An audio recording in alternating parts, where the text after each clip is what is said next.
Morning students. इस video में हम छात्रों द्वारा शिक्षक का मूल्यांकन या teachers evaluation by his students के बारे में चर्चा करेंगे। तो शुरू करते हैं आज का टॉपिक, छात्रों द्वारा शिक्षक का मूल्यांकन। कोठारी आयोग ने 1964 से 66 में कहा था, भारत के भाग्य का निर्माण कक्षा में ही किया जाता है। इसके अकॉर्डिंग यह वाक्य शिक्षा की आधारशिला था। कक्षा की प्रक्रिया का उत्तरदायित्व तथा जवाबदेही शिक्षक की ही होती है। शिक्षक कक्षा में अधिगम हेतु समुचित परिस्थितियों को उत्पन्न करता है। छात्र उनसे कुछ करते हैं तथा अनुभव करते हैं, जिससे छात्रों के व्यक्तित्व का विकास करता है, जिससे राष्ट्र के होनहार नागरिक बन सकें। यानी कि ऐसा कहा जा सकता है कि राष्ट्र के योग्य नागरिक बनाने में शिक्षक की अहम भूमिका होती है। शिक्षक का उत्तरदायित्व भी इसमें निहित होता है। भविष्य में विभिन्न क्षेत्रों में नेतृत्व प्रदान कर सके, इसलिए शिक्षक की बहुत महत्वपूर्ण भूमिका होती है एक अध्यापक के जीवन में। शिक्षा का संबंध भावी विकास से होता है, जिसमें शिक्षक की भूमिका काफ़ी ज़्यादा इम्पोर्टेंट होती है। शिक्षा की कोई भी तकनीकी शिक्षक की भूमिका को कम नहीं कर सकती। शिक्षक की तकनीकी विकास केवल सहायता कर सकती है, उसकी कार्य क्षमताओं को बढ़ा सकती है। इसलिए शिक्षक के संबंध में अधिक से अधिक जानकारी होना बहुत आवश्यक है। शिक्षक के वृत्तिक विकास का प्रयास किया जाए। इसके बाद हम बात करें तो शिक्षक तथा शिक्षण प्रभावशीलता के संबंध में देश तथा विदेशों में अनेक शोध कार्य किए गए हैं, लेकिन शोध कार्य को निष्कर्षों में एक रूपता नहीं है। इसके अनेक कारण हैं। शिक्षक एक सामाजिक प्रक्रिया है। शिक्षण एक सामाजिक प्रक्रिया है। प्राथमिक स्तर से विश्वविद्यालय स्तर तक यह चलती रहती है। शिक्षण विषयों में अधिक विषमता है। प्रत्येक राष्ट्र की अपनी आवश्यकताएं तथा सामाजिक दर्शन होता है। मूल्य प्रणाली भी अलग अलग होती है, इसलिए शोध निष्कर्षों में एक रूपता एवं स्थिरता नहीं हो सकती। शोध अध्ययनों में जिन मापनियों तथा मापदंडों को प्रयोग किया जाता है वे वस्तुनिष्ठ नहीं होते, व्यक्तिनिष्ठ अधिक हैं तथा व्यक्ति की प्रभावशीलता के उत्पादक मानदंड प्रोडक्ट क्राइटेरिया अर्थात छात्रों की उपलब्धियों का उपयोग किया गया है। यह मानदंड भी वैध नहीं माने जा सकते, क्योंकि आकलन व्यक्तिनिष्ठ होता है। इसके बाद हम छात्रों द्वारा शिक्षक के मूल्यांकन का विकास या development of teachers evaluation by his students की बात करें तो इस बारे में प्राचीन काल में कहावत है कि छात्र शिक्षक की क्रियाओं में भागीदार होता है और उसके शिक्षण को महीनों तथा वर्षों देखता तथा सुनता है। विद्वानों का यह भी मानना है कि छात्रों से शिक्षक के व्यक्तित्व का कोई पक्ष बिना आकलन के नहीं रहता। एक एक्सरे के समान छात्र शिक्षक का संपूर्ण आकलन करते रहते हैं और उनकी मूल्यांकन क्रिया निरंतर चलती रहती है तथा प्रभावित भी करती है। छात्रों की व्यक्तिनिष्ठता में परिवर्तन होता रहता है। इस प्रकार छात्रों द्वारा शिक्षकों का मूल्यांकन अधिक सार्थक, व्यापक तथा वैध होता है। एक प्रभावशाली शिक्षक को छात्र जीवन पर्यंत स्मरण करते हैं या उन्हें याद रखते हैं। उनकी शिक्षण शैली तथा व्यवहार की चर्चा भी करते हैं। शिक्षक उनके व्यक्तित्व में समाहित हो जाता है। यह अंतःक्रिया का ही परिणाम होता है। गत 4 दशकों में शिक्षा में अनेक बार आयोग तथा समितियों का गठन किया गया और उन्होंने शिक्षकों के निरंतर मूल्यांकन पर संस्तुतियां दी। सेन समिति जो कि 1970 में आई थी, इन्होंने शिक्षकों के लिए वृत्तिक आचार संहिता, प्रोफेसर एथिक्स तथा उनकी जवाबदेही को दिया। राष्ट्रीय शिक्षा नीति 1986 ने शिक्षकों हेतु वार्षिक निष्पादन आकलन का सुझाव दिया। इसमें 360 प्रकार के फीडबैक को सम्मिलित किया गया है, जैसे आत्म मूल्यांकन, सहयोगी तथा साथियों द्वारा मूल्यांकन, विभागीय मूल्यांकन, प्राचार्य द्वारा मूल्यांकन तथा छात्रों द्वारा शिक्षक का मूल्यांकन। मल्होत्रा समिति 1970 ने इस प्रकार के मूल्यांकन पर अधिक बल दिया तथा वार्षिक निष्पादन आकलन को अनिवार्य करने की संस्तुति की, जिसमें शिक्षकों को कार्य प्रणाली को प्रोत्साहित किया जाता है। विश्वविद्यालय अनुदान आयोग ने 1998 में शिक्षकों की जवाबदेही पर सभी विश्वविद्यालयों को सूचित किया कि शिक्षकों के निष्पादन का मूल्यांकन तभी किया जाए तभी वे नए वेतन के अर्ह होंगे। इसके बाद शिक्षकों का छात्रों द्वारा मूल्यांकन का आरंभ संयुक्त राज्य अमेरिका के विश्वविद्यालय से आरंभ हुआ था, जिसमें शिक्षक की प्रोन्नति की अवधि का निर्धारण भी किया गया था। छात्रों द्वारा शिक्षकों की मूल्यांकन की प्रक्रिया 1970 से ऑस्ट्रेलिया, कनाडा, यूरोप, इंग्लैंड आदि देशों में प्रारंभ की गई थी। यह प्रक्रिया 1920 में वाशिंगटन विश्वविद्यालय में प्रयुक्त की गई थी। इस प्रक्रिया में यह मानते हैं कि शिक्षण प्रक्रिया में छात्रों की भी भागीदारी होती है तथा क्रियाशील रहते हैं और शिक्षण के विकास में जो सहयोग देते हैं। शिक्षक वास्तव में अध्यापन से ही सीखता है और छात्रों ने विकास हेतु दिशा देते हैं। शिक्षा के क्षेत्र में 1970 से छात्रों द्वारा शिक्षक मूल्यांकन शोध अध्ययन का महत्वपूर्ण क्षेत्र हो गया। संयुक्त राज्य अमेरिका में अनेक शोध कार्य हुए तथा शोध कार्यों का प्रकाशन किया गया।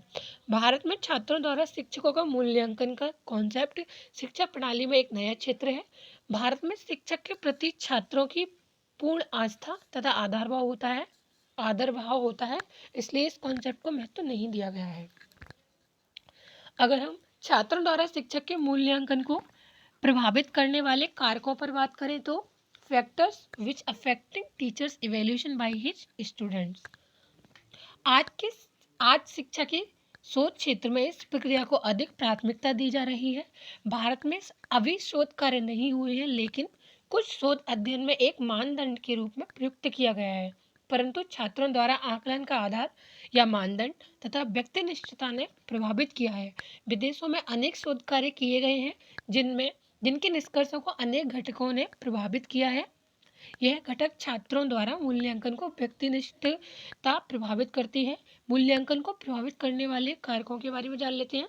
अध्ययन विषय यानी कि कोर्स ऑफ स्टडीज, आयु वर्ग, एज ग्रुप, कक्षा का स्तर, क्लास लेवल, कक्षा में छात्रों की संख्या, साइज ऑफ क्लास, छात्र व छात्राएं, सेक्स फैक्टर।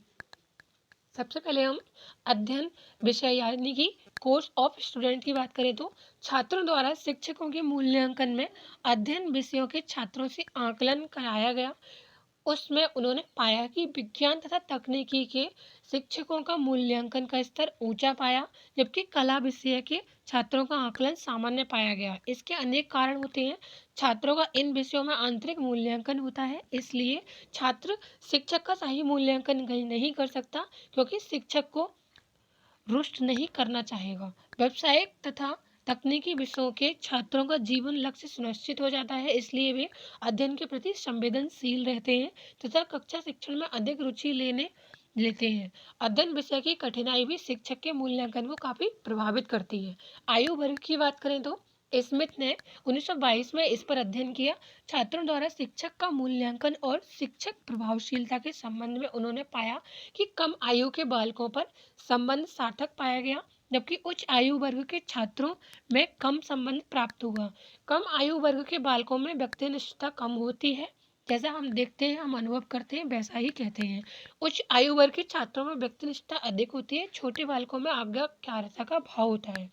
इसके बाद हम कक्षा स्तर या क्लास लेवल की बात करें तो मार्शल एवं डंकिन ने 1992 में एक शोध किया। छात्रों द्वारा शिक्षक का मूल्यांकन एवं शिक्षक की प्रभावशीलता विभिन्न स्तरों पर संबंध गुणांक अलग अलग पाया गया। कक्षा स्तर बढ़ने के साथ साथ संबंध गुणांक घटता गया। उच्च कक्षा के छात्र अनुपस्थितियां भी सही नहीं लगाते हैं, वे खाना पूर्ति करते हैं। छोटी कक्षा के छात्र मूल्यांकन को महत्व देते हैं, शुद्ध आकलन होता है। इसके बाद हम कक्षा में छात्रों की संख्या, साइज ऑफ क्लास, इसकी बात करें तो फ्रैंकिन ने 1991 ने कक्षा के आकार पर शोध अध्ययन किया। उसमें बड़ी तथा छोटी कक्षा आकार की तुलना की। उनमें उन्होंने पाया कि छोटे आकार की कक्षा के छात्रों के मूल्यांकन पर प्रभाव पाया गया, परंतु बड़े आकार की कक्षा में छात्रों के मूल्यांकन पर सार्थक प्रभाव नहीं पाया। छात्र व छात्राएं या इनके सेक्स फैक्टर की बात करें तो इस पर लिंग का काफ़ी लिंग फैक्टर यानी कि सेक्स फैक्टर पर सबसे अधिक शोध कार्य भारत तथा विदेशों में किए गए हैं। इस फैक्टर पर पर्याप्त साहित्य उपलब्ध है।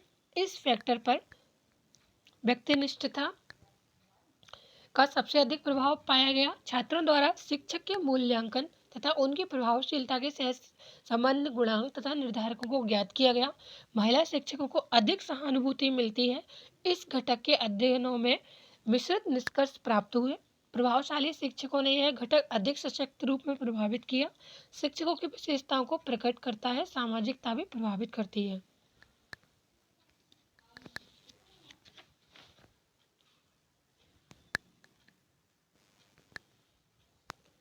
इसके बाद हम भारत में छात्रों द्वारा शिक्षक के मूल्यांकन की बात करें तो teachers evaluation by his student in India. Bharat में शिक्षा आयोगों एवं समितियों ने इस कॉन्सेप्ट को संचालित करने की संस्तुतियां की हैं। भारत में शिक्षक को गुरु से संबोधित किया जाता है। गुरु के प्रति आस्था, श्रद्धा, सम्मान तथा आदर भाव होता है, इसलिए इस प्रक्रिया का औचित्य व्यवहारिक प्रतीत नहीं होता, परंतु शिक्षा संस्थाएं, शिक्षा एवं शिक्षा नीतियां इस पर बल दे रही हैं तथा कुछ कार्य आरंभ भी हुए, विशेषकर प्रोन्नतियों महत्व दिया जाता है। इस प्रत्यय को लागू करने से पूर्व शोध अध्ययनों की आवश्यकता है, जिससे मूल्यांकन का आधार तथा मूल्यांकन में व्यक्तिनिष्ठता को कम किया जा सके। छात्रों द्वारा शिक्षकों के मूल्यांकन को प्रभावित करने वाले घटकों का अध्ययन किया जाए, उनके आधार तथा मानदंड विकसित किए जाएं। छात्रों द्वारा शिक्षकों के मूल्यांकन में मुक्त प्रश्नावली का प्रयोग किया जाए और शिक्षकों की क्रियाओं और गुणों के संबंध छात्रों से पूर्ण आख्या लिखवाई जाए। इसके बाद हम शिक्षक के मूल्यांकन में गुणात्मक सुधार के लिए सुझाव की बात करें तो अध्यापन प्रशिक्षण को अधिक प्रभावी उपयोगी बनाने के लिए वर्तमान समय में नवीन शिक्षण प्रविधियों व शिक्षण तकनीकी माध्यम से शिक्षण कौशलों के विकास को अपनाने के पश्चात भी अध्यापक शिक्षा में अनेक दोष व कमियां व्याप्त हैं। इन कमियों को दूर करने के लिए पुनः गहन समीक्षा की आवश्यकता है। समीक्षा का उत्तरदायित्व केंद्र व राज्य सरकारों, एनसीटी तथा एनसीईआरटी विश्वविद्यालय एवं विश्व प्रशिक्षण महाविद्यालयों के विशेषज्ञों का है। इनमें से किसी एक को शिक्षक प्रशिक्षण में व्याप्त कमियों के लिए उत्तरदायी नहीं ठहराया जा सकता। 21वीं शताब्दी में शिक्षक प्रशिक्षण में क्रांतिकारी परिवर्तन लाने के संबंध में कुछ महत्वपूर्ण सुझाव स्वीकार किए जा सकते हैं। शिक्षक प्रशिक्षण संस्थानों में प्रवेश के लिए प्रवेश परीक्षा में सुधार की आवश्यकता है। शिक्षण अभिरुचि परीक्षा को मानकीकृत बनाया जाना चाहिए, जिससे जो शिक्षण से संबंधित रुचि रखते हैं उन्हीं व्यक्तियों का शिक्षण बनने हेतु चयन हो सके। अध्यापक प्रशिक्षण संस्थानों में वर्तमान समय में 1 वर्ष की अवधि है।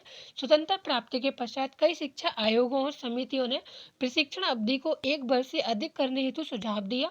इसके महत्व को ध्यान में रखते हुए एनसीईआरटी की क्षेत्रीय शिक्षा संस्थाओं में भी शिक्षा पाठ्यक्रम की अवधि को 2 वर्ष कर दिया गया।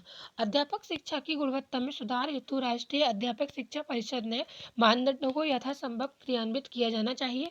अध्यापक प्रशिक्षण संस्थानों में सैद्धांतिक पक्ष की अपेक्षा व्यवहारिक पक्ष पर अधिक ध्यान दिया जाना चाहिए। अध्यापक प्रशिक्षण संस्थानों में लघु परियोजना या प्रोजेक्ट वर्क कराया जाना चाहिए, ताकि जो विद्यार्थी एमएड करना चाहते हैं उन्हें शोध के बारे में पूर्व जानकारी प्राप्त हो सके। तो फ्रेंड्स, ये था आज का अध्यापक शिक्षा या फिर छात्रों द्वारा शिक्षकों का मूल्यांकन। अगर आपको ये वीडियो अच्छा लगा हो तो वीडियो को लाइक एंड शेयर, चैनल को सब्सक्राइब करना बिल्कुल नहीं भूलिएगा। मिलते हैं नेक्स्ट वीडियो में नेक्स्ट टॉपिक के साथ। तब तक के लिए नमस्कार।